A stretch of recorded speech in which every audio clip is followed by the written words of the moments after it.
नमस्कार, आप देख रहे हैं हॉर्नबिल टीवी। छत्तीसगढ़ की खबरों के हिंदी बुलेटिन हमारे छत्तीसगढ़ में मैं माही आपका स्वागत करती हूँ। आइए सबसे पहले नजर डालते हैं आज की हेडलाइंस पर। पंजाबी संस्था में पारंपरिक उल्लास के साथ मनाया गया लोहड़ी उत्सव। धान खरीदी में भारी भ्रष्टाचार का आरोप, दीपक बैज बोले धान नहीं भाजपा सरकार का सिस्टम सड़ा हुआ।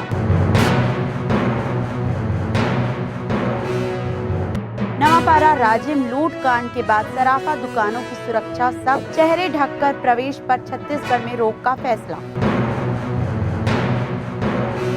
पंजाबी हिंदू महिला संस्था द्वारा इमलीपारा स्थित पंजाबी संस्था भवन परिसर में लोहड़ी पर्व पूरे पारंपरिक उत्साह और रीति रिवाज के साथ मनाया गया।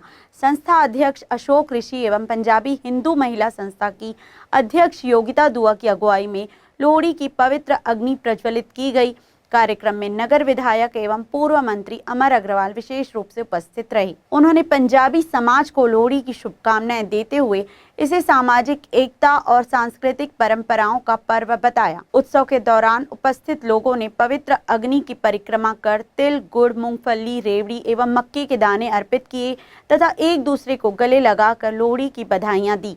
कार्यक्रम का मुख्य आकर्षण प्रख्यात पंजाबी लोक गायिका मनदीप कौर की प्रस्तुति रही। उनके लोहड़ी गीतों, पंजाबी टप्पों, गिद्धा और बोलियों पर समाज के स्त्री, पुरुष, युवा और बच्चे झूमते नजर आए। पीले, लाल और केसरिया रंग के पारंपरिक परिधानों से सजे लोगों ने पारिवारिक वातावरण में उत्सव का भरपूर आनंद लिया। अध्यक्ष अशोक ऋषि ने कहा कि लोहड़ी फसल, प्रकृति और सामूहिक उत्सव का प्रतीक है तथा इसे प्रतिवर्ष संस्था द्वारा हर्षोल्लास के साथ मनाया जाता है। जगदलपुर स्थित राजीव भवन में प्रेस वार्ता के दौरान प्रदेश कांग्रेस अध्यक्ष दीपक बैज ने भाजपा सरकार पर धान खरीदी में बड़े भ्रष्टाचार का आरोप लगाया। उन्होंने बताया कि बस्तर विधानसभा के नियानार, बिरिंगपाल और शिवनी धान संग्रहण केंद्रों के निरीक्षण में करीब 3.5 लाख क्विंटल धान पूरी तरह खराब पाया गया। नियानार में 1.46 लाख, बिरिंगपाल में 75,000 और शिवनी में 1 लाख क्विंटल से अधिक धान सड़ चुका है। इसलिए कहा जा रहा है कि यह धान नहीं, भाजपा सरकार का सिस्टम ही सड़ा हुआ है। इसके साथ ही बैज ने आरोप लगाया कि खराब धान को छुपाने की कोशिश की गई और बाहरी राइस मिलों को धान दिया गया। कांग्रेस ने ईडी, सीबीआई और उच्च स्तरीय जांच की मांग की। आपके खरीदे केंद्रों में और संग्रहण केंद्रों में कल गए थे हम लोग, नियानार भी गए थे, बिरिंगपाल भी गए थे और आपका आज गए थे सिवनी। वहां पूछना चाह रहे थे, इतना धान खराब हुआ है, 1,40,000 लगभग तीनों केंद्रों को मिलाकर 3.5 लाख कुंटल खराब हुए। कौन है इसका जिम्मेदार? क्यों खराब हुई? हाँ, आपने लोकल मिलरों को क्यों नहीं दिया या उठाव के लिए? फिर आप बाकी डिस्ट्रिक्ट को क्यों दिए? आप लोकल मिलर तो आपसे मांग रहे थे उठाव के लिए, क्यों नहीं दिया आपने? कितना दिया आप लोकल मिलर को? आप भेज दीजिए हम लोग को, कितना दिए? आप लोकल मिलर को आप देंगे तो ट्रांसपोर्टिंग कम होगा और दूर के मिलरों को, दूसरे स्टेट के, दूसरे जिले के देंगे, ट्रांसपोर्टिंग ज्यादा होगा। तो नुकसान किसका हो रहा है इसमें?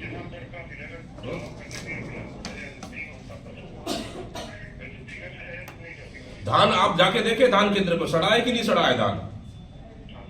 धान आप जाके देखे नियानार और बिरिंगपाल?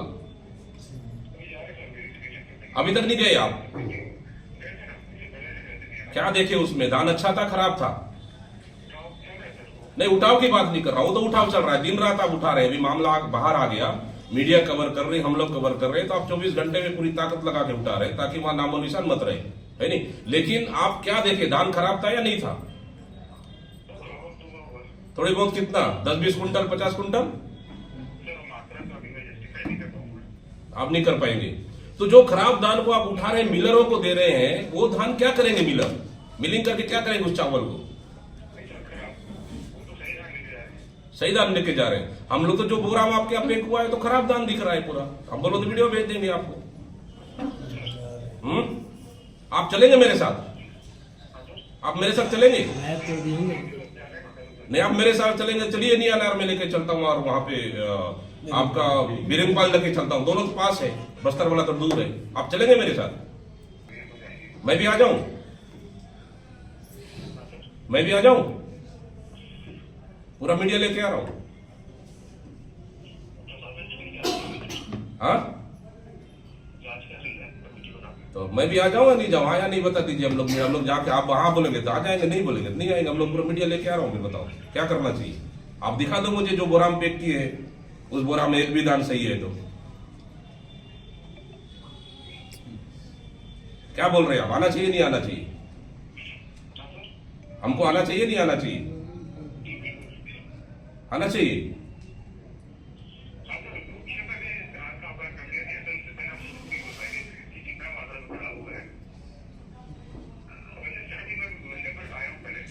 आने ठीक है, महीने पर आए हैं हम, कोई दिक्कत नहीं, लेकिन जिम्मेदारी तो आपकी बनती है ना। धान क्यों खराब हुआ, क्या है गड़बड़ी, क्या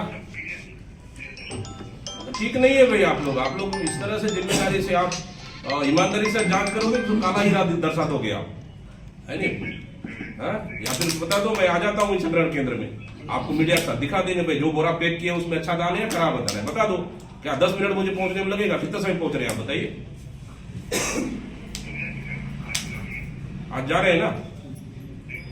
चल रहे हैं साथ में, चलो बोलो। हाँ, साथ में चलो हम लोग साथ। आप कितना समय निकल रहे हैं बताइए? हम लोग वेट कर रहे हैं आपको, पूरे मीडिया लेके आ रहा हूँ मैं। समय बता दीजिए हमको, कितना समय निकलेंगे? तब तो लाइट अप कर देगा, समय बता। आप पूछ के बताइए आप, ठीक है? हम लोग भी आ रहे हैं। नवापारा राजिम लूट कांड के बाद छत्तीसगढ़ में सराफा दुकानों की सुरक्षा को लेकर बड़ा फैसला लिया गया है। छत्तीसगढ़ प्रदेश सराफा एसोसिएशन की आपात बैठक में सर्वसम्मति से तय किया गया कि अब सराफा दुकानों में हेलमेट, बुर्का, नकाब या किसी भी तरह से चेहरा ढककर प्रवेश की अनुमति नहीं होगी।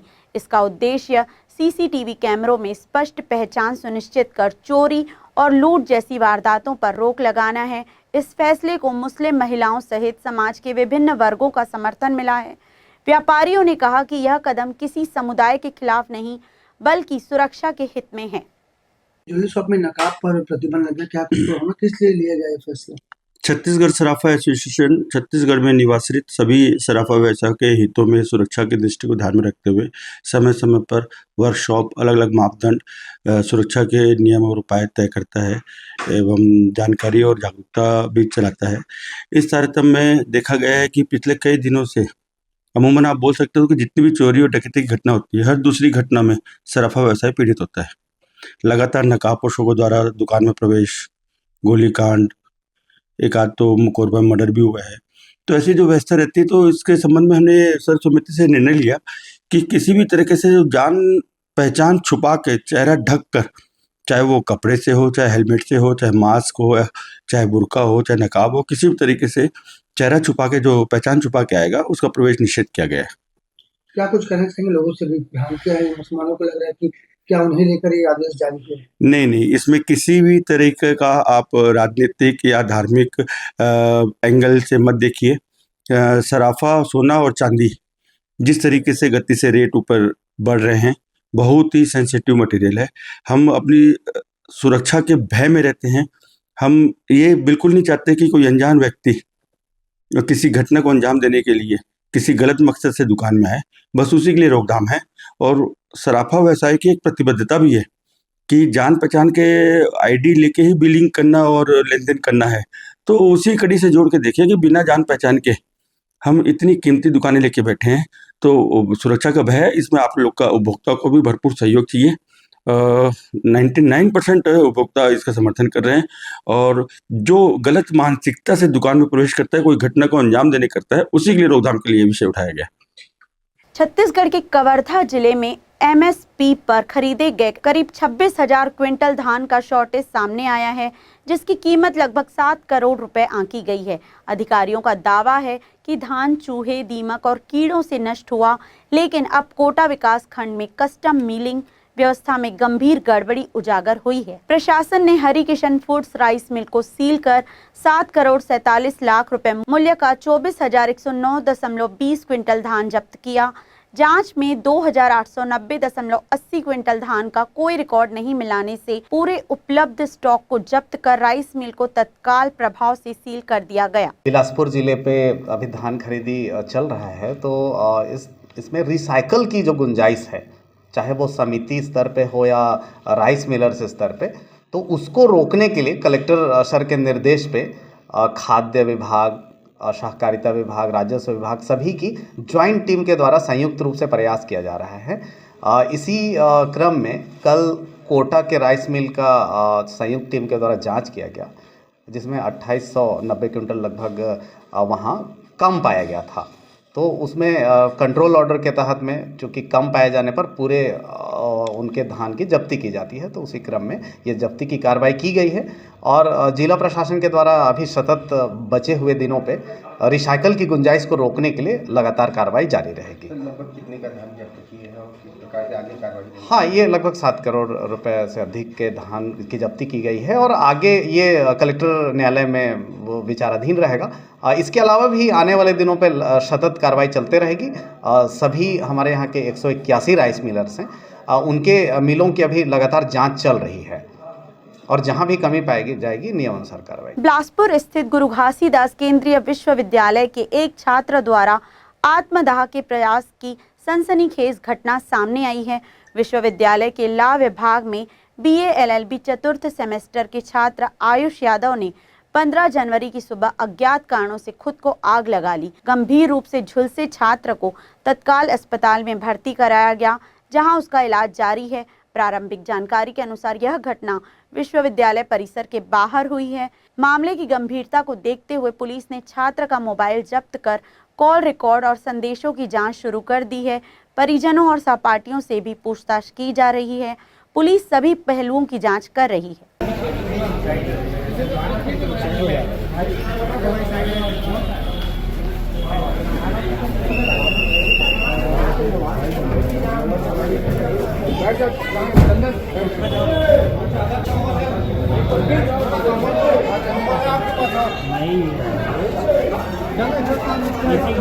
उठा के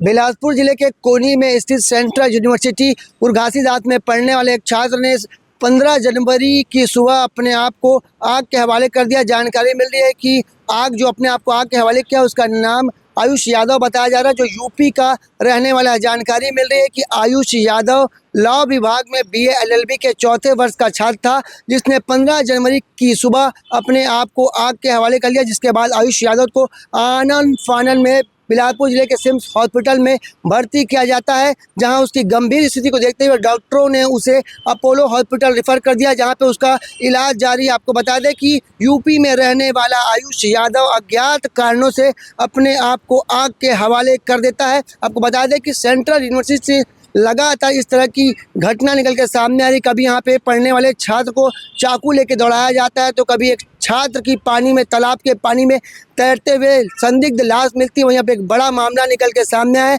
जिसमें आयुष यादव नाम का छात्र, जो कि BA LLB के 4थे वर्ष का छात्र था, उसने अपने आप को आग के हवाले कर दिया। जानकारी यही मिल रही है कि आयुष यादव जो है यूनिवर्सिटी कैंपस में आग नहीं लगाया, कहीं बाहर जाके आग लगाया है। और बताया जा रहा है कि आयुष यादव ने आत्मदाह करने के पहले एक वीडियो भी जारी किया। फिलहाल वो वीडियो अभी हमारे तक नहीं पहुंच पाया है। इस पूरे मामले में जानते हैं कि CSP जो गगन कुमार जान का क्या कुछ कहना है, पुलिस आगे इसमें क्या कुछ जांच कर रही है और क्या कुछ निकल के सामने आया है। ये खबर कोनी थाना क्षेत्र का है। वहाँ पे हमें सूचना मिली कि एक विद्यार्थी है GGO के, उन्होंने खुद को सेल्फ इमोलेट किया है अपने रूम में रह करके, और काफ़ी हेवी बर्न है उनको, जो अभी तक पता चला है, और अभी उनका इलाज हॉस्पिटल में जारी है। आत्मदाह के प्रयास के मामले में सीएसपी गगन कुमार ने बताया कि उन्हें जानकारी मिली है कि जीजीयू में पढ़ने वाला एक छात्र जिसका नाम आयुष यादव है, उसने अज्ञात कारणों से अपने आप को आग के हवाले कर दिया था। घटना की जानकारी लगते ही पुलिस अब उसके दोस्तों और परिजनों से पूछताछ करी, जिसके बाद ही आग क्यों लगाया आयुष यादव ने, इसका खुलासा हो पाएगा। आपको एक बार फिर बता दें कि आयुष यादव जो कि लॉ विभाग में BA-LLB के 4थे वर्ष का छात्र, उसने अज्ञात कारणों से अपने आप को आग के हवाले कर दिया। इसके बाद उसके दोस्त उसे लेकर हॉस्पिटल पहुंचते हैं। जानकारी मिल रही है कि वो 80 से ज़्यादा % वो आग जलने का शिकार हो चुका है। काफ़ी आग उसके शरीर में फैल गई थी, जिसका गंभीर स्थिति में इलाज अपोलो हॉस्पिटल में जारी है। ज़रा सोचिएगा एक छात्र को क्या तनाव होगा, किस लिए उसने ये बड़ा कदम उठाया है, वो पढ़ाई के साथ उसके किस तरीके के मानसिक प्रताड़ना का शिकार हुआ होगा जिसके चलते वो इस कदम को उठाया है। बड़ा ही गंभीर विषय है कि छात्रों का लगातार आत्महत्या आत्मदाह जैसे निकल के मामले सामने आ रहे हैं। सेंट्रल यूनिवर्सिटी में खासकर इस तरह के मामले निकल के सामने आ रहे हैं जिसमें छात्रों की सुरक्षा को लेकर अब सवाल खड़े हो रहे हैं। आखिर छात्र, वहाँ पढ़ने वाले छात्रों को ऐसा क्या कुछ प्रताड़ित किया जा रहा है या उनके साथ ऐसा क्या हो रहा है कि अब वो अपनी जीवन के साथ खिलवाड़ कर रहे हैं। कुछ लोग तो अपनी जान भी गंवा चुके हैं। अगर आपको फिर बता दें कि यहाँ पढ़ने वाले अरसलान की संदिग्ध परिस्थितियों में मौत हुई थी, उसकी लाश तालाब में मिली थी, जिसके बाद अब एक आयुष यादव छात्र है, उसने आपको आग के हवाले कर लिया। बहरहाल इस पूरे मामले में अब पुलिस आगे की जांच कर रही है। परिजनों से पूछताछ जारी है, दोस्तों से पूछताछ जारी, जिसके बाद खुलासा हो पाएगा कि आयुष यादव ने ऐसा क्यों किया। बहरहाल हमारी भी यही प्रार्थना है कि आयुष यादव जल्दी ठीक हो जाए और वापस अपनी पढ़ाई में ध्यान दे। कैमरामैन मोनू सिंह के साथ जिया खान। रायगढ़ जिले में गोवर्धनपुर पुलिया के पिछले 2 वर्षों से क्षतिग्रस्त होने के कारण भारी वाहनों का आवागमन पूरी तरह प्रतिबंधित है। इससे ट्रांसपोर्टर उद्योग और व्यापारिक गतिविधियां बुरी तरह प्रभावित हो रही हैं। सोमवार को सैकड़ों ट्रांसपोर्टर अपनी समस्या को लेकर कलेक्टर से मिले और वैकल्पिक मार्ग की व्यवस्था की मांग की। ट्रेलर कल्याण संघ ने कलेक्टर, SP और यातायात DSP को ज्ञापन सौंपा। संघ अध्यक्ष सुधीर सिंह ने बताया कि पुलिया बंद होने से आधा दर्जन से अधिक प्लांट ठप पड़े हैं और ट्रांसपोर्टरों की आर्थिक स्थिति लगातार खराब हो रही है। उन्होंने शीघ्र समाधान की मांग की। रायगढ़ ट्रेलर मालिक कल्याण संघ के अध्यक्ष सुधीर सिंह, ये आज विगत 2 वर्षों से ज्ञापन दे करके हम लोग थक चुके हैं और अब ये लास्ट पोजीशन है गाड़ी मालिकों की।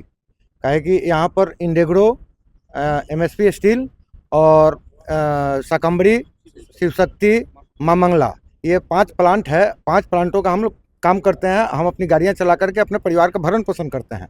लेकिन आज स्थिति ऐसी हो गई है कि हम लोगों को अपने पेट पर आन पड़ी है, तो उसके लिए हम लोग कुछ भी करने के लिए तैयार हैं। अगर हमारा मांग नहीं माना गया तो हम लोग आंदोलन करेंगे और उस आंदोलन से हमारा समस्या का समाधान नहीं निकलता है तो फिर मांग ये है कि हमको रास्ता मिले गाड़ी चलाने के लिए। गोवर्धन पुलिया टूट चुकी है और उसके वजह से पूरा रास्ता जाम पड़ा हुआ है, जो कि वैकल्पिक रास्ता दिया जाए हमको और उस रास्ते पर हमारी गाड़ियां अपनी परिवहन कर सके।